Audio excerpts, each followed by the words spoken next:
for mine.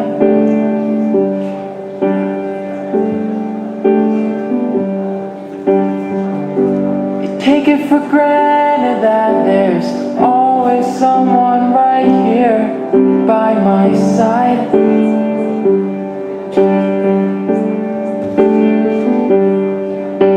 Stand tall, I know the weight of the world won't bring me down.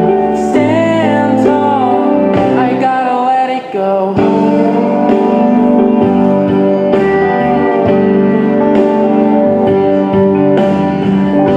We've managed to let myself go. How I wish the world can let go too.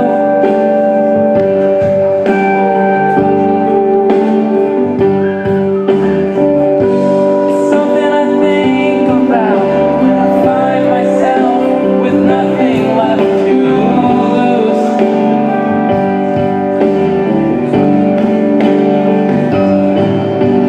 Stand tall, you know the weight of the world won't bring you down.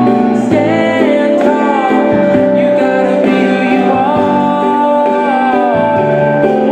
Stand tall, you gotta let it, you gotta let it, you gotta let it. Stand tall, you gotta let it go.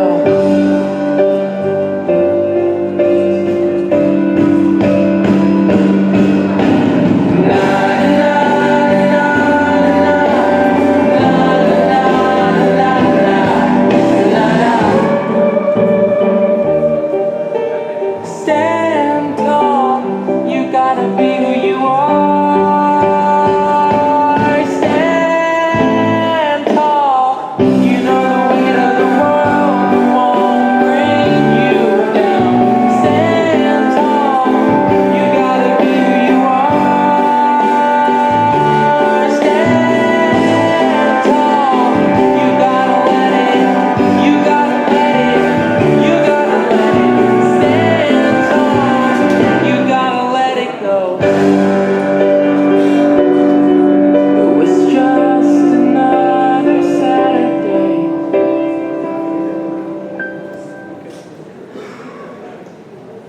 Good evening, ladies and gentlemen. Thank you for being here. Journalists, press, guests, thank you so much.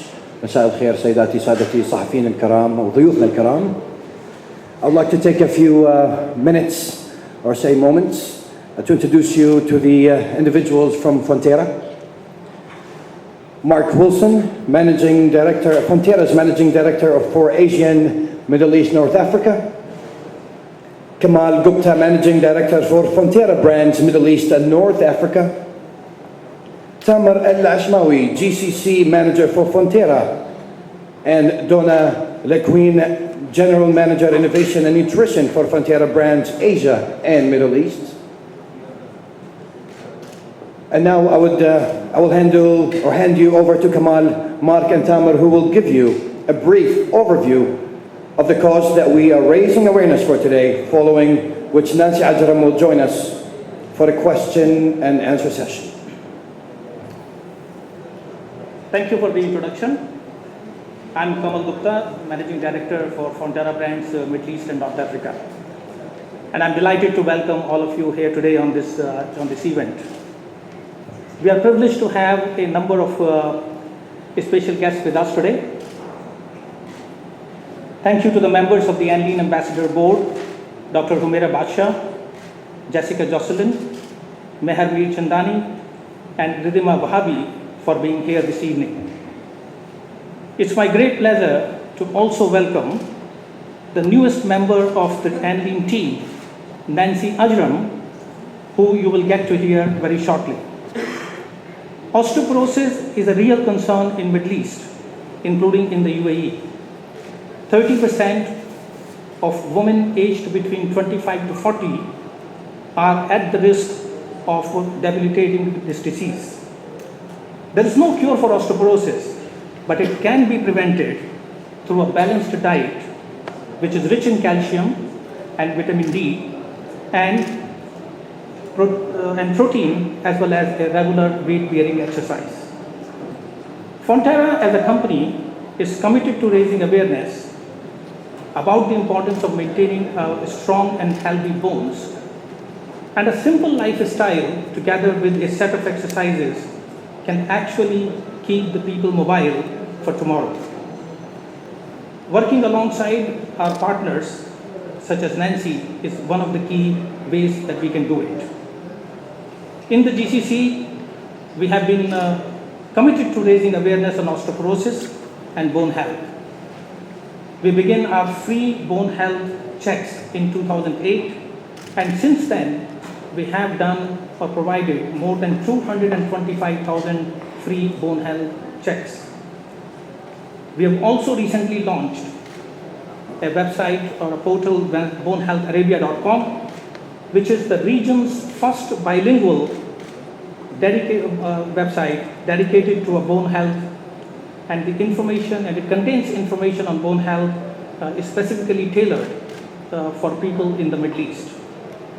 It is part of our ongoing commitment to encourage women and men to live a healthier lifestyle and look after their bone health for today, and they ensure that they remain active for tomorrow. Fonterra's efforts to raise awareness have not just been confined to the Middle East. They have actually been spread to a much larger footprint, including the Asia and the many parts of Asia. And we have the pleasure of having Mr. Mark Wilson, who is our Managing Director for the Asia and Middle East part, and he can share some of his experiences and some of our successes in other parts of the world. Mark. Thank you, Kamal. It's really great to be here today. Now, Fonterra is indeed committed to raising the awareness of the importance of bone health across Asia and the Middle East, and so help prevent the onset of the debilitating disease of osteoporosis. Fonterra indeed wants people to stay active and mobile for longer, and bone health is actually crucial to achieving that objective. Kamal has mentioned the bone health checks we've been doing in the Middle East, and that's a program that we carry out across the whole of Asia. In the past 12 months alone, we've conducted more than 5 million free bone health checks. In fact, we've conducted over 13 million since the launch of this program, and we're planning for another 7 million in this year alone. And this has not only allowed us to make strides in raising awareness, but also helped us understand more about the issue of the state of bone health in Asia and the Middle East.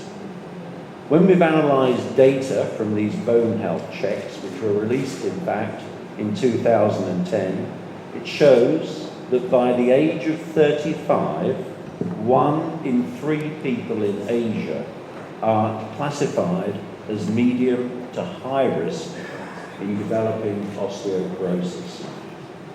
Now, it's clear that raising awareness of the issue can help reverse this trend. And in addition to the bone health checks, Fonterra works alongside partners such as the International Osteoporosis Foundation, the IOF. Together, we've carried out a region-wide research into the state of bone health and encouraged over 1 million people to move for their bones in exercise-based awareness events held across the region every year on World Osteoporosis Day, which is in fact today, 20th of October.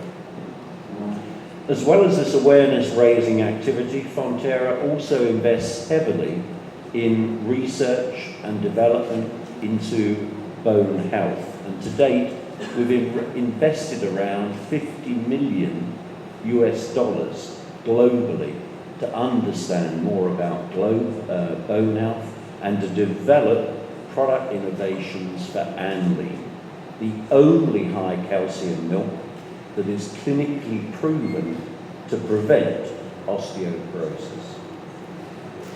Throughout the Asia region and in a large number of countries, we have a clear #1 position in the high calcium milk segment.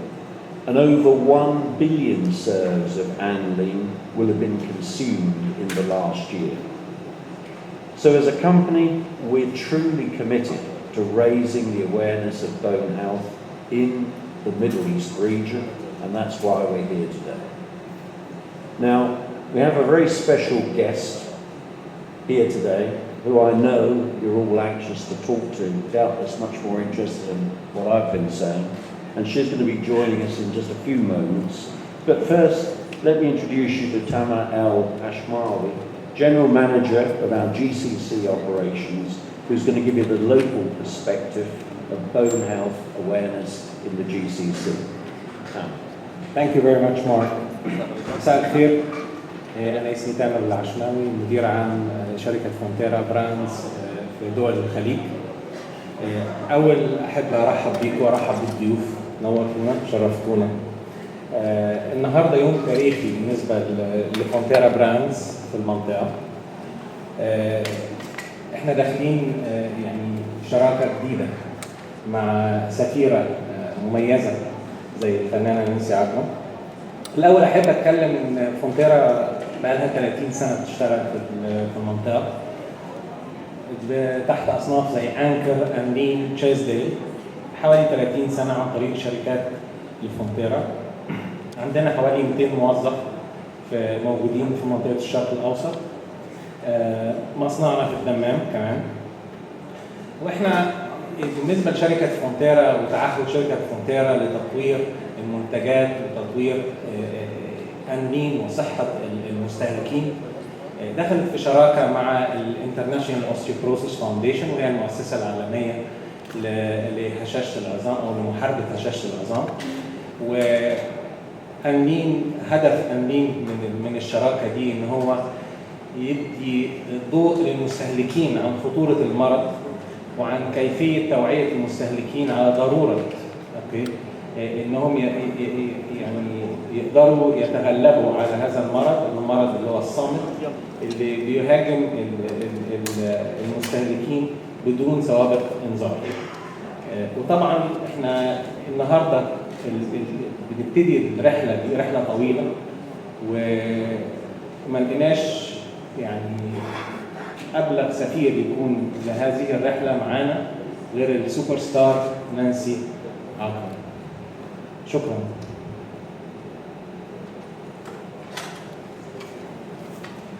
فإذا thank you تامر. Thank you.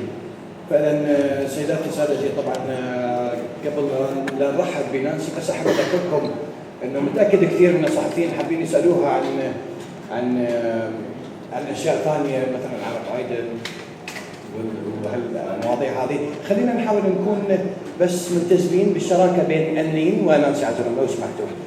سيداتي سادتي، على طريقة دبي خلينا نرحب بنجمتنا نانسي عجرم.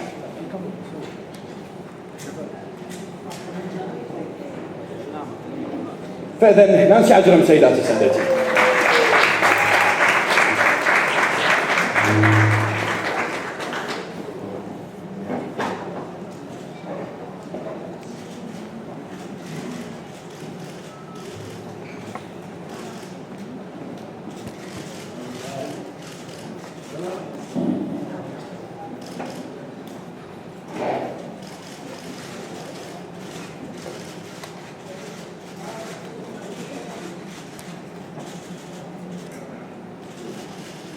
ممكن تتفضلوا لي ميها بس.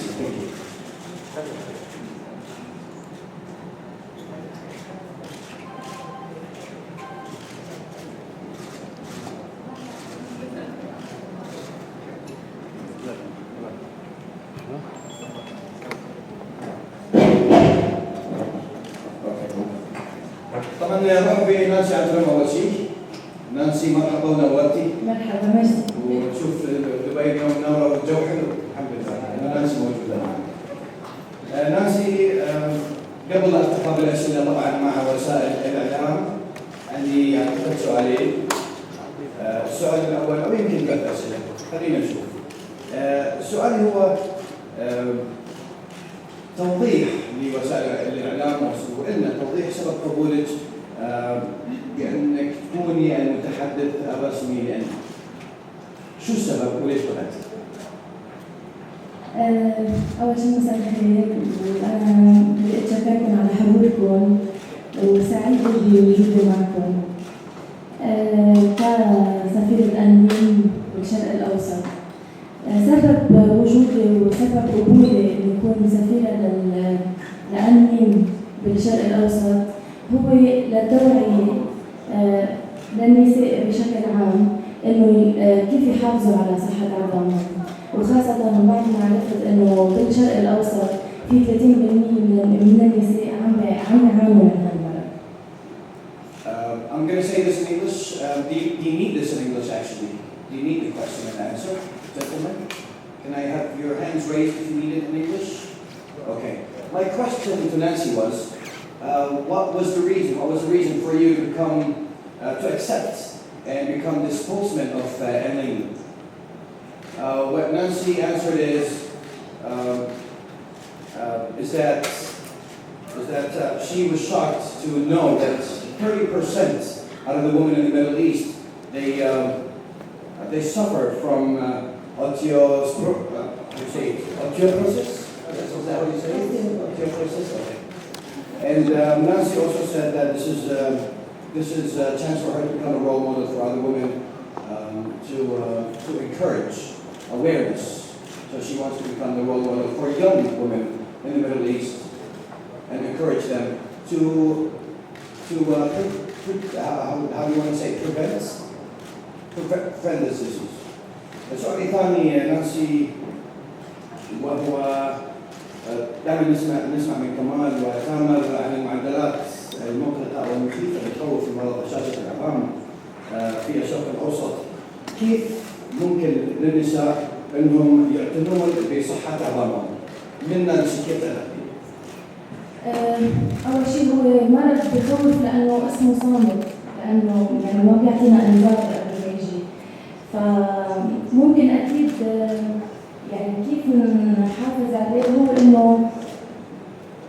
أول شيء بدنا نتذكر الامرأة ثلاث أشياء إنه هالمرض ممكن يعاني منه، وثاني شغلة إنه بدها تتبع بحياتها غذاء صحي سليم، يمكن من ناحية الأكل أو من ناحية الرياضة، يعني إنه تهتم بالرياضة اللي هو المشي والركض واليوغا، وأكيد تكون يعني تاخذ الكمية الكاملة من الكالسيوم أكيد والفيتامين دي. I'm going to be translating this after the press conference, so you're more than welcome to come approach me and I'll give you everything that Nancy said, just because of the time issue. عندي سؤال الأخير طارق، وبعدين ممكن وسائل الإعلام يفضلون يسألون أسئلتهم.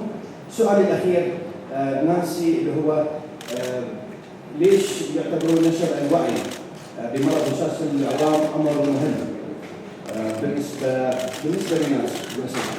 بالنسبة لي أول شيء لأني امرأة، وأكيد لحتى أقدر يعني أزرع التوعية عند الامرأة بالذات إنه ما تنطر لحتى يصير عمرها 50 سنة لحتى تبلش لحتى تكتشف إنه عندها يعني هالمرض، فلازم تتوقع منه قبل، وخاصة لأنه عندي بنتين وأكيد بدي حافظ وأنا عم بتابعهم غذاء صحي سليم، فبدي حافظ كمان على بدي وعيهم على هالمرض.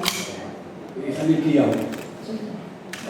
طبعا نرجع لوسائل الإعلام، ممكن تتفضلون تسألون أسئلتكم.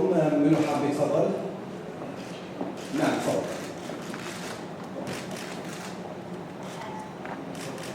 أهلا وسهلا فيكي نانسي عجرم في دبي، ياسر المصري من تلفزيون دبي. أنا سؤالي بداية هيك رح يكون شوي هجومي بس فيه محبة أكيد.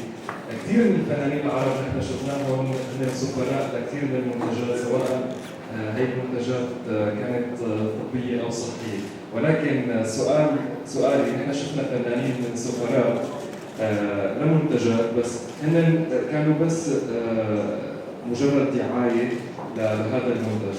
نانسي عجرم اليوم أنت سفيرة لشركة لأنلين اللي هي مختصة بهشاشة العظام مثل ما حكيت كمان هلا في نصائح طبية رح تعطيها. خبرينا أو قولي لنا مثلا كيف نانسي عجرم رح تكون إضافة لتكون هي شخص فنانة معروفة عم تروج لأنلين بنفس الوقت عندها نشاطات اجتماعية من بينها هشاشة العظام. بس ما فهمت انا سؤالك، يعني سؤالك انا كيف رح روج؟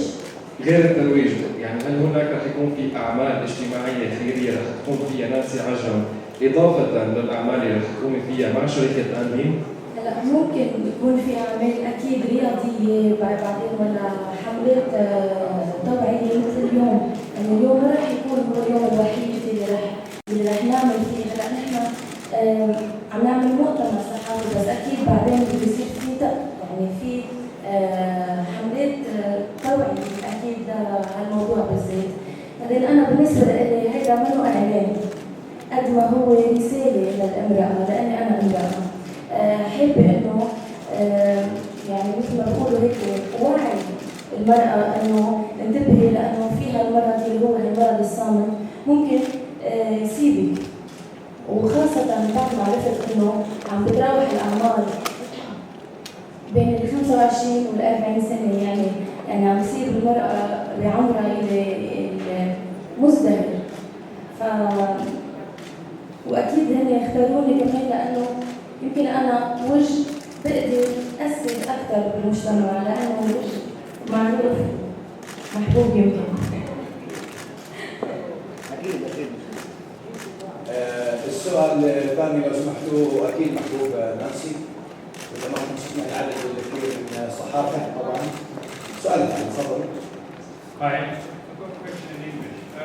Do you drink milk now? Can we see you? Can you stand up? Sorry, yeah, okay. Thank you. Do you drink the milk now? Not now that you. I just started, yes.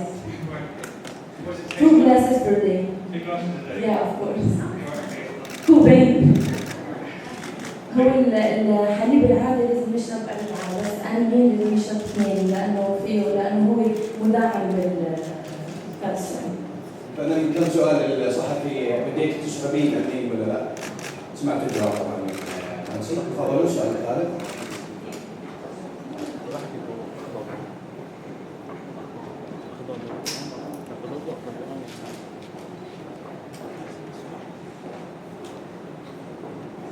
أهلا وسهلا فيك نانسي، طبعا نورتينا في دبي. فرحة بالحمد صحفية. نانسي بدي أسألك كيف رح توصفي هاللقب اللي حصلتي عليه كسفيرة لأنلين في نشر التوعية؟ هل معقول مثلا يتضمن الموضوع فيديو كليبس أو رح يكون أعمال بس على مستوى كل العالم؟ وهل رح تخلطي بين المرأة والأطفال ولا رح يكون الشيء موجه فقط للنساء؟ الاثنين سوا أكيد، لأنه المرأة أكيد الرسالة وصلت لها وراح توصل لها إذا بعد ما وصلت لها، بس إذا بدي أدعم الأطفال أكيد بدي أقول لأهلهم قبل، لأنه الطفل ما بيعرف.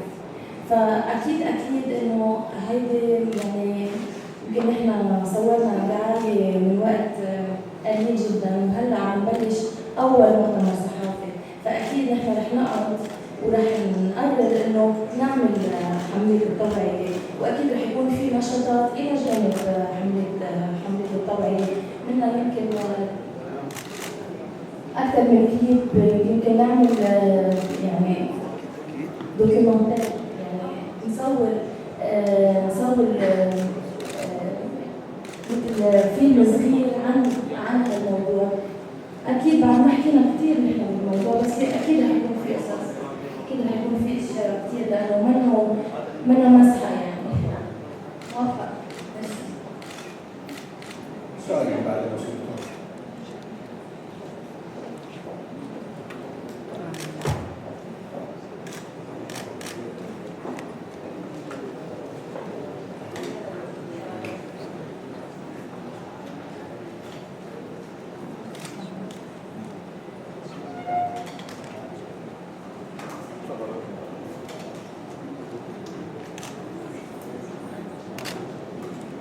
Any questions? أي أسئلة؟ تفضلوا.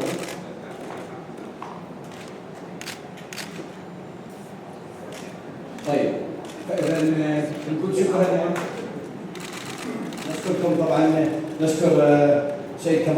المفتاح طبعا مارك ويلسون، تامر عشماوي، دونا، وطبعا نشكر نجمتنا فنانتنا نانسي عجرم. نشكركم انتم ضيوفنا الكرام، الصحافه، كاميراتكم، وجودكم معنا، شكرا جزيلا.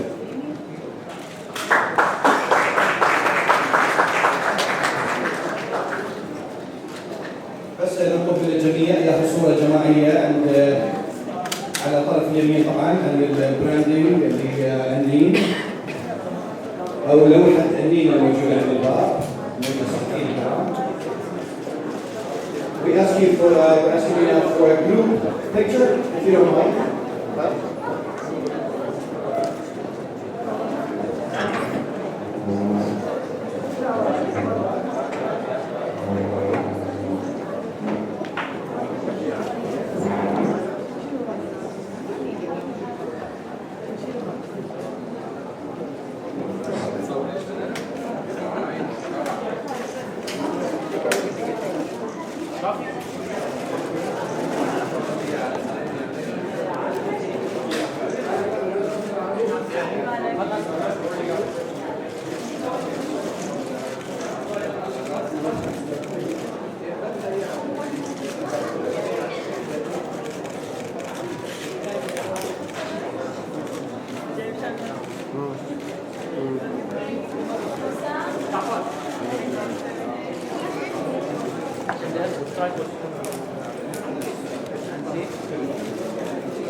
علي زحمة شوية بس لا يعني.